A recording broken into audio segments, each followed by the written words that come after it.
The year was 1955. King's first job as a minister was at the Dexter Avenue Baptist Church in Montgomery, Alabama, just across the street from the Alabama State Capitol. Black bus riders who paid the same fare as whites were required by law to give up their seats to white riders and move to the back of the bus as the whites boarded. When all seats had been taken away by whites, the black riders had to stand. When a black woman named Rosa Parks refused to give up her seat, she was arrested. We, the Negro citizens of Montgomery, have been engaged in a nonviolent protest against injustices and indignities experienced on city buses. On Monday, December 5th, 1955, there were no black passengers on the buses of Montgomery. That night, a committee was formed to carry on the momentum of the one-day boycott. Martin Luther King was elected its president. We go back to the buses. Let us be loving enough to turn an enemy into a friend. At the age of 26, in his first action as leader, King gave an electrifying speech calling for an active refusal to cooperate with what he deemed an evil system. We will be able to emerge from the bleak and desolate midnight of man's inhumanity to man to the bright and glittering daybreak of freedom and justice. For Dr. King, the key to victory would be in never resorting to violence.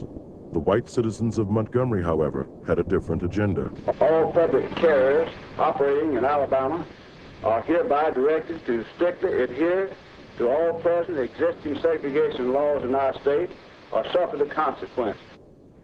More and more blacks began carpooling to ensure the bus boycott would succeed. We, the Negro citizens of Montgomery, Alabama, do now and will continue to carry on our mass protest. It is trite but urgently true that if America is to remain a first-class nation, she can no longer have second-class citizens.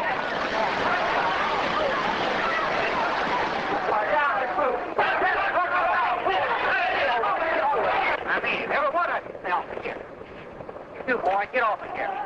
Get off of here. Death threats against King came almost daily. You've had some rather personal and trying experiences yourself. Are you afraid? No, I'm not.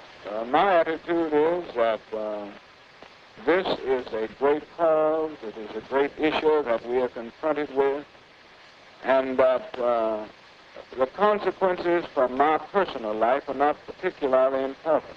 It is a triumph of a cause that I'm concerned about. In early 1956, Dr. King was arrested for the first time. Ultimately, along the way of life, an individual must stand up and be counted and be willing to face consequences, whatever they are. And if he is filled with fear, he cannot do it.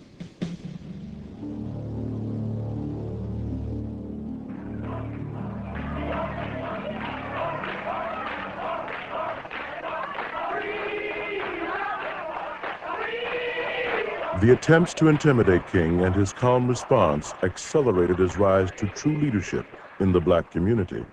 We feel that this protest which we are involved in is constitutional, and to deny us that right would be to deny our constitutional right as citizens of the United States of America. As the black leaders had hoped, the Montgomery Bus Boycott achieved national attention. Finally, on November 13, 1956, a year after the arrest of Rosa Parks, the Supreme Court declared bus segregation illegal. Dr. King had demonstrated his skills as a leader and had experienced his first triumph in the fight for equality. This is the way that we will get out of this dark night of oppression and make of this nation a better nation. It means that we can stand up, allow the opposition to know that we will not accept injustice. We will stand up against it with our lives, but we will never stoop down to the level of violence and hatred. And we will come to that point, and we will be able to convince him that a new world is emerging.